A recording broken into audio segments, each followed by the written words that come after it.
Hello everyone, आपका हमारे YouTube channel पर स्वागत है। तो आज इस वीडियो में हम आपका जो सब्जेक्ट है सैक का वर्किंग विद पीपल, इसके सारे इंपॉर्टेंट टॉपिक्स को कवर अप करेंगे। तो इस सब्जेक्ट की जितने भी यूनिट्स हैं, आज इस वीडियो में हम उन सारी यूनिट्स के इंपॉर्टेंट टॉपिक्स को डिस्कस करेंगे। तो आप इस वीडियो को लास्ट तक देखिएगा ताकि कोई भी पॉइंट मिस ना हो जाए। एंड अगर आपने अब तक हमारे चैनल को सब्सक्राइब नहीं किया है तो कर लीजिए ताकि आने वाली हर वीडियो की अपडेट आपको टाइम से मिलती रहे। तो जैसा कि सब्जेक्ट का नाम ही है वर्किंग विद पीपल, यानी कि लोगों के साथ काम करना। तो जब हम लोगों के साथ काम करते हैं तो क्या होता है, इससे हमारा डेवलपमेंट होता है, हमारा पर्सनल एंड प्रोफेशनल डेवलपमेंट इससे होता है। ठीक है, तो फर्स्ट टॉपिक यही है, how to develop personal and professional self. क्योंकि अगर हमको अच्छे से काम करना है, लोगों के साथ कोऑपरेट करते हुए चलना है, तो इसके लिए बहुत ज़्यादा ज़रूरी है कि हमारी पर्सनल एंड प्रोफेशनल जो इमेज है वो अच्छी रहे। ठीक है, वो डेवलप हो।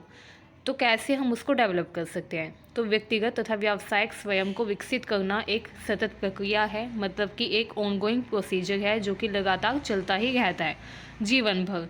यह आत्म जागरूकता, सीखने, विकास तथा व्यक्तिगत और व्यावसायिक लक्ष्यों की प्राप्ति को सुनिश्चित करता है।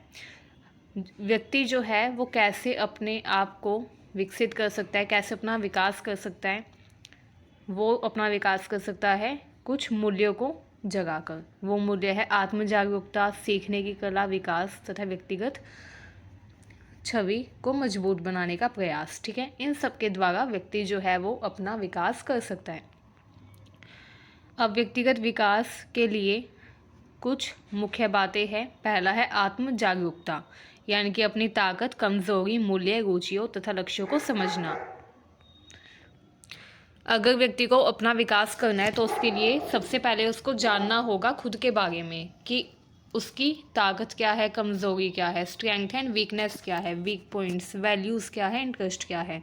ठीक है, जब व्यक्ति को पता होगा कि उसका लक्ष्य क्या है, उसको क्या अचीव करना है, क्या उसको हासिल करना है, तभी वो अपने पर्सनैलिटी को, अपने व्यक्तित्व को विकसित कर पाएगा। ठीक है, दूसरा है सकारात्मक सोच, यानी कि व्यक्ति को सकारात्मक दृष्टिकोण अपनाना चाहिए।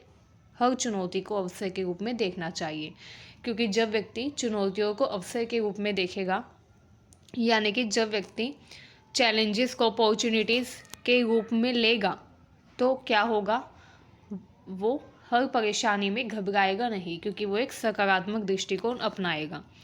एंड सकारात्मक दृष्टिकोण व्यक्ति की मदद करता है अपने छवि को उभारने में, अपनी व्यक्तिगत छवि को अच्छा बनाने में। ठीक है, तो इसीलिए सकारात्मक सोच भी बहुत ज़्यादा महत्वपूर्ण होती है व्यक्तिगत विकास में, जिसको इंग्लिश में कहा जाता है पॉजिटिव थिंकिंग। ठीक है, नेक्स्ट है जीवन भर सीखना। व्यक्ति के अंदर जीवन भर सीखने की लगन होनी चाहिए तथा व्यक्ति जो है उसको प्रयास करना चाहिए कि वो नए नए कौशल सीखे, नए अनुभव ले, ताकि अपने व्यक्तिगत विकास को वो और भी ज़्यादा अच्छे से, तेज़ी से बढ़ा सके।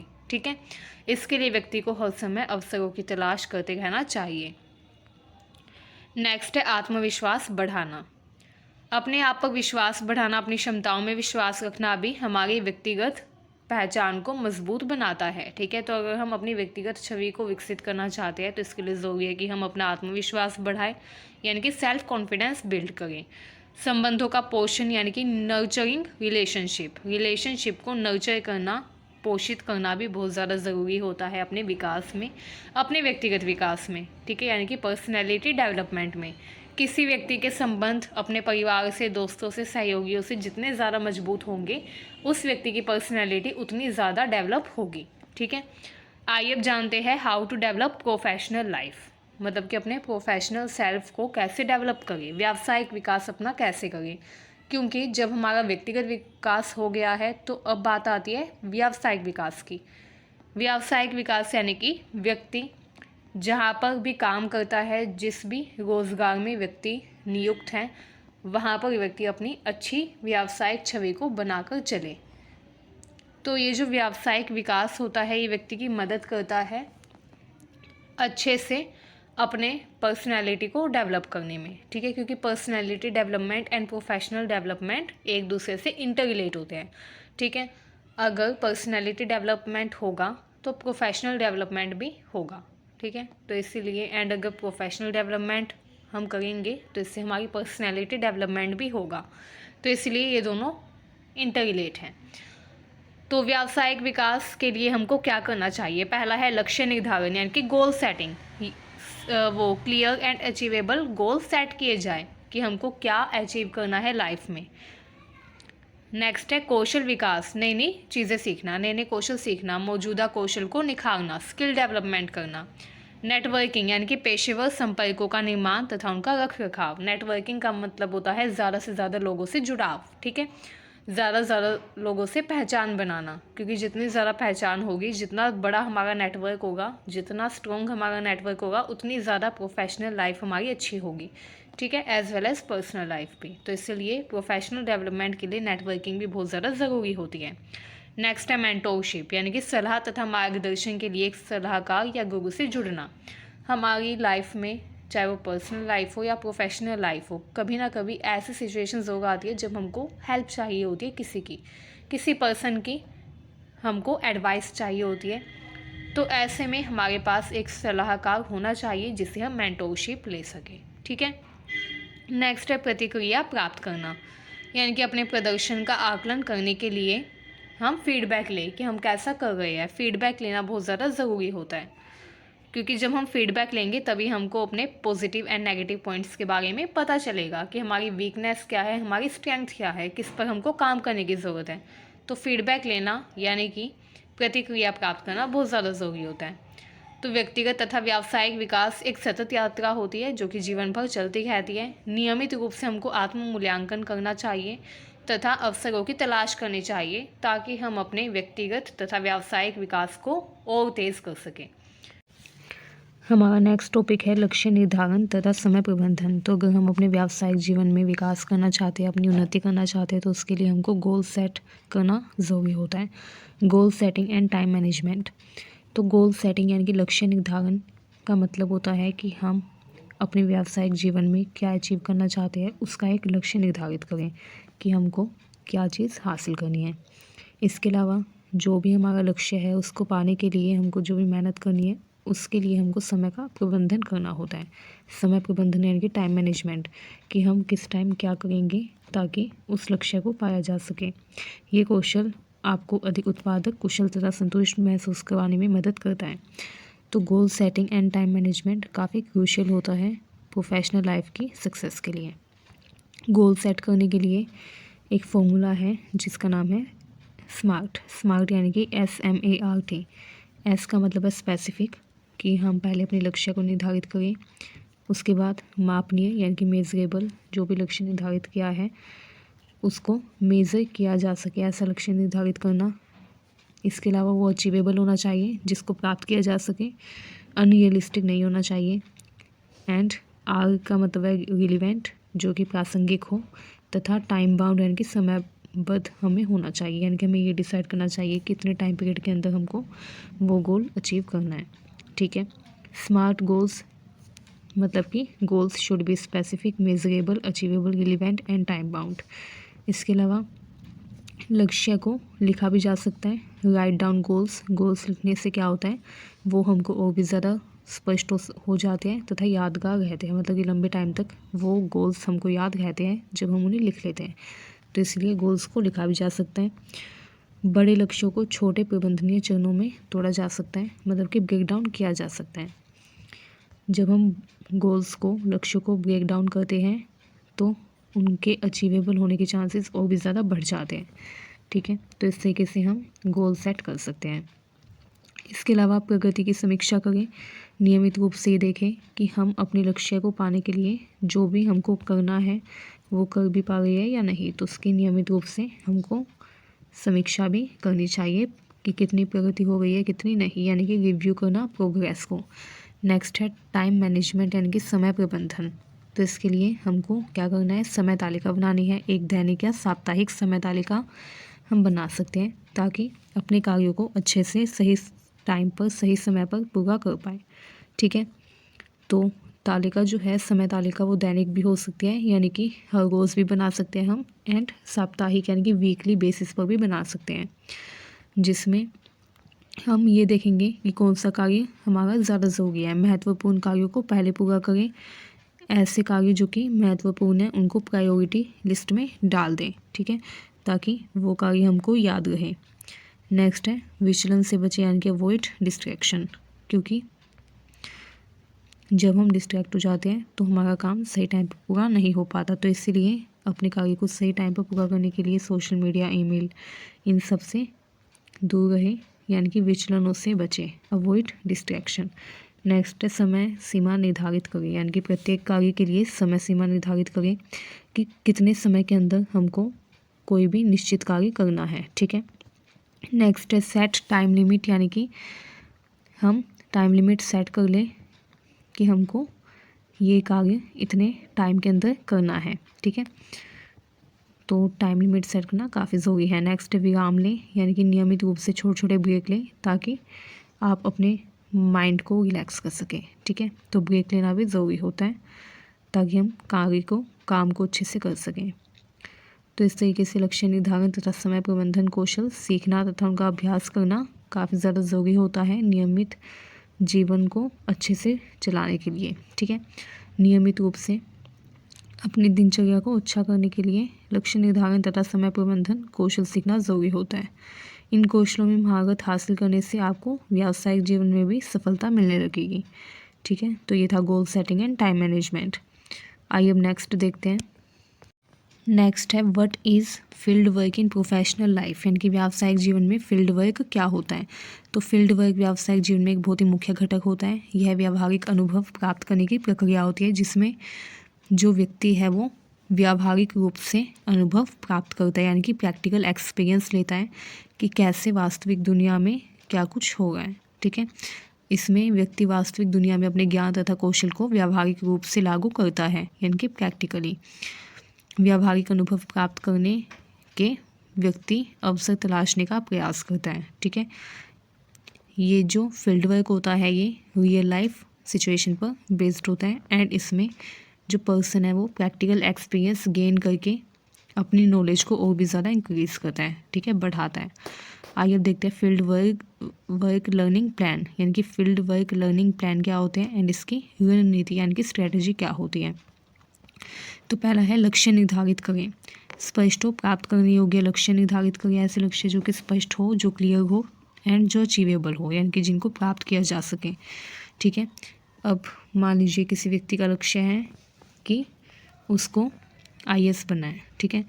तो ये जो लक्ष्य होगा उसका वो अचीवेबल होगा, यानी कि वो ऐसा प्राप्त कर सकता है। लेकिन कुछ लोग होते हैं जो बहुत ही अनरियलिस्टिक लक्ष्य निर्धारित करते हैं, ठीक है, जो बिल्कुल ही रियल लाइफ बेस्ड ना हो, ठीक है।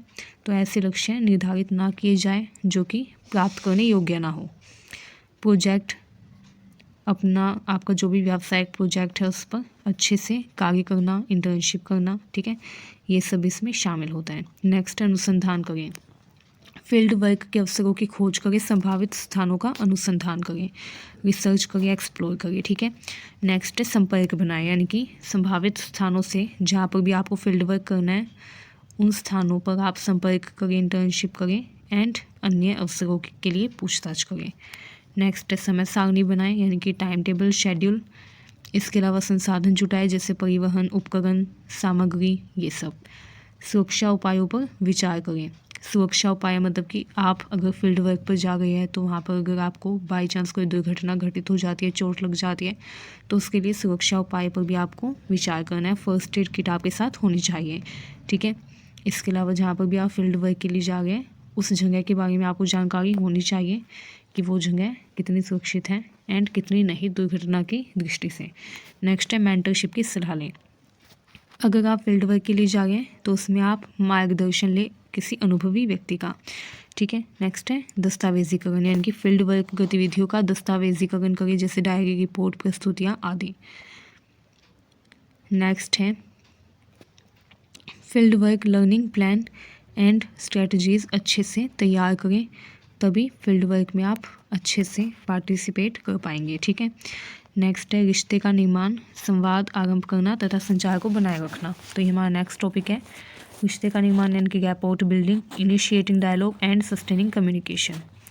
तो रिश्ते का निर्माण, संवाद आरंभ करना तथा संचार, इन सबको बहुत ही मुख्य माना जाता है व्यक्तिगत तथा व्यावसायिक जीवन में। क्योंकि अगर हम अपना व्यक्तिगत तथा व्यावसायिक विकास करना चाहते हैं तो इन सभी कौशल का भी हमको विकास करना होगा, ठीक है।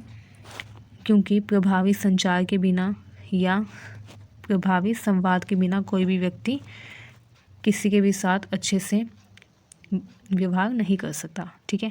तथा अगर कोई व्यक्ति अपना व्यक्तिगत तथा व्यावसायिक जीवन और सामाजिक जीवन सफल बनाना चाहता है तो उसको ये सभी कौशल नियमित करने ही होंगे, ठीक है।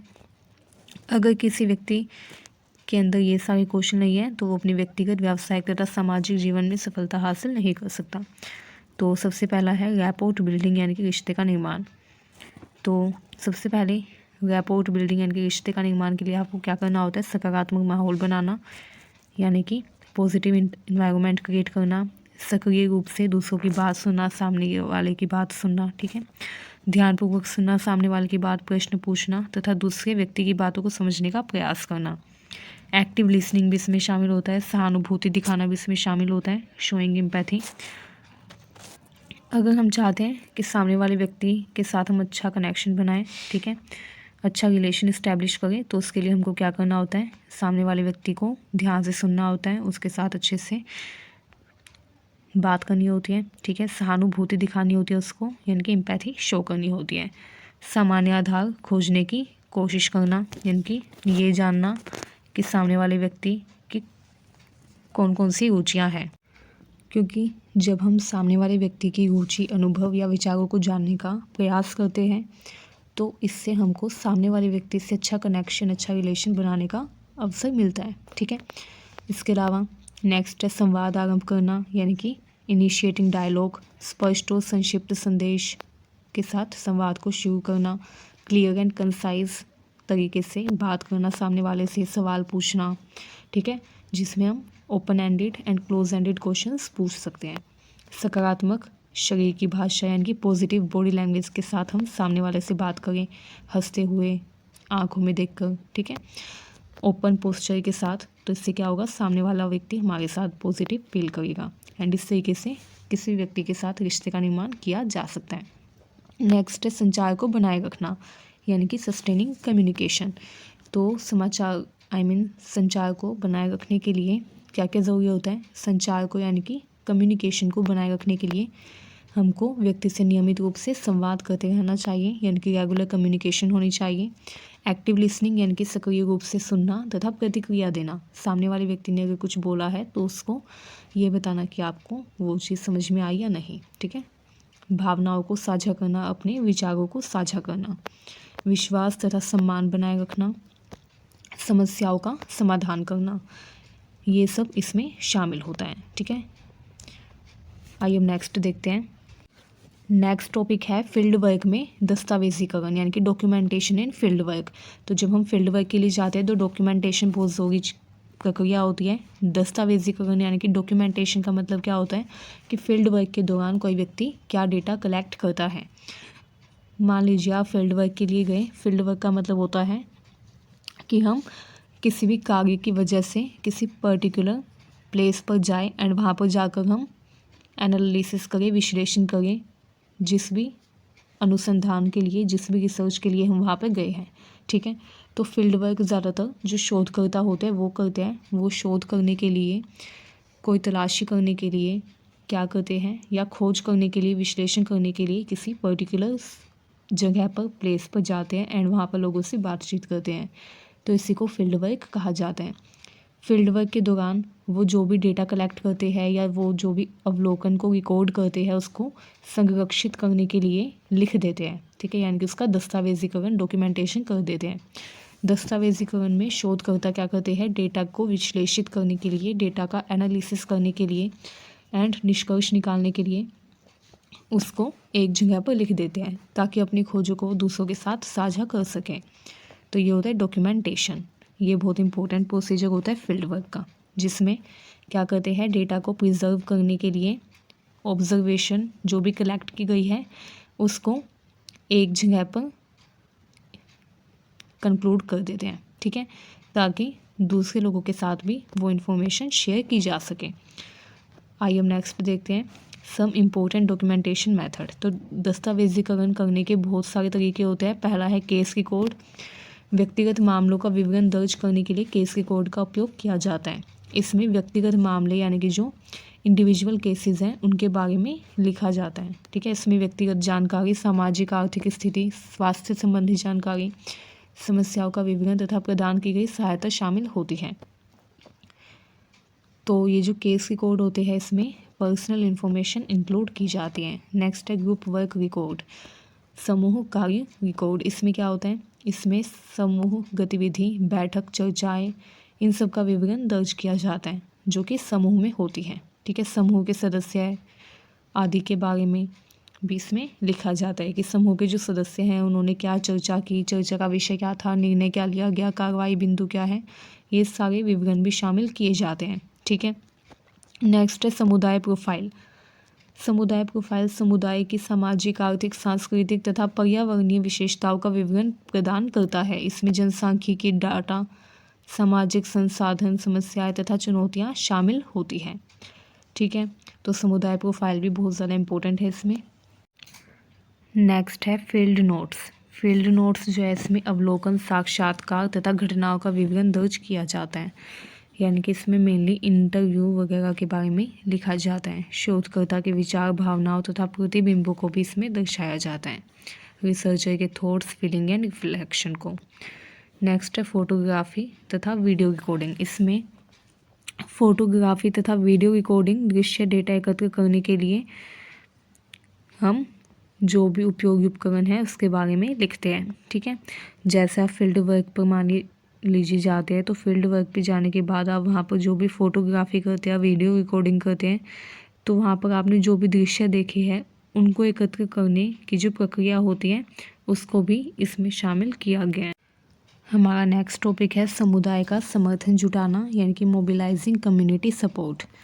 तो इसमें क्या होता है, समुदाय का समर्थन जुटाना यानी कि कोई भी सामाजिक या सामुदायिक पहल की सफलता के लिए एक प्रयास करना। ठीक है, क्योंकि जब भी हमारी कोई सामाजिक या सामुदायिक समस्या होती है तो उसकी सफलता के लिए ही हम क्या करते हैं, समुदाय का यानी कि लोगों के समूह का समर्थन जुटाते हैं। ठीक है, समुदाय का समर्थन जुटाने से हमको सामाजिक व सामुदायिक पहलू में सफलता मिलती है।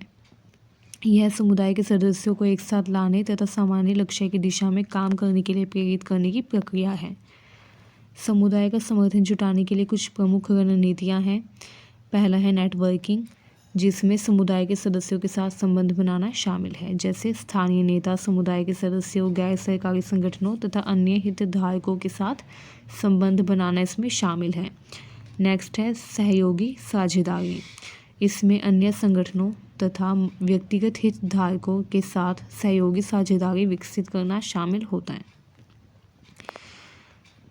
मतलब कि इसमें हम अन्य संगठन तथा जो व्यक्तिगत हितधारक हैं उनके साथ सहयोगी साझेदारी विकसित करते हैं। नेक्स्ट है समुदाय की ज़रूरतों तथा चिंताओं को समझना यानी कि understanding community needs and concern. तो इसमें क्या किया जाता है, इसमें समुदाय की ज़रूरतों को समझने का प्रयास किया जाता है। ठीक है, कि समुदाय के जो लोग हैं उनकी क्या ज़रूरत है, क्या उनकी चिंताएं हैं। आइए अब इसके एडवोकेसी यानी कि वकालत पढ़ लेते हैं। इसके फ़ायदे क्या होते हैं यानी कि, तो इसका फ़ायदा है मुद्दों के बारे में जागरूकता बढ़ती है, किसी भी विशेष मुद्दे के बारे में जागरूकता बढ़ाने तथा समर्थन जुटाने में मदद मिलती है। नीति निर्माताओं को प्रभावित करना यानी कि नीति निर्माताओं को प्रभावित करने के लिए वकालत करना, नीतिगत परिवर्तन लाने के लिए काम करना भी इसमें शामिल है। ठीक है, जनमत बनाने में भी इसमें हमको मदद मिलती है। नेक्स्ट है जनसंपर्क यानी कि पब्लिक रिलेशन। तो पब्लिक रिलेशन को इम्प्रूव करने के लिए क्या किया जाता है, प्रयास किया जाता है सकारात्मक छवि बनाने का यानी कि पॉजिटिव इमेज बिल्ड करने का, संचार रणनीतियाँ विकसित करना ताकि प्रभावी संचार के द्वारा हम लोगों से अच्छे से अपनी बात पहुंचा सकें। ठीक है, जैसे प्रेस विज्ञप्ति जारी करना, सामाजिक मीडिया का उपयोग करना, समुदाय के सदस्यों के साथ संवाद करना, ये सब इसमें शामिल है। ठीक है। संचार रणनीतियों का विकास करने से हमको क्या होता है, मदद मिलती है अपनी व्यावसायिक जीवन के विकास करने में। ठीक है। नेक्स्ट है समुदाय के साथ संवाद करना। समुदाय के सदस्यों के साथ नियमित संवाद बनाए रखना तथा उनकी प्रतिक्रिया को ध्यान में रखना भी इसमें शामिल है। नेक्स्ट है कम्युनिकेटिंग विद द कम्युनिटी, यानी कि समुदाय का संवाद करना समुदाय के साथ। ठीक है। समुदाय के सदस्यों के साथ नियमित रूप से संवाद करना। तो समुदाय का समर्थन जुटाना भी एक नियमित तथा निरंतर प्रक्रिया है जिसमें समुदाय के साथ मजबूत संबंध बनाए रखना शामिल है। ठीक है।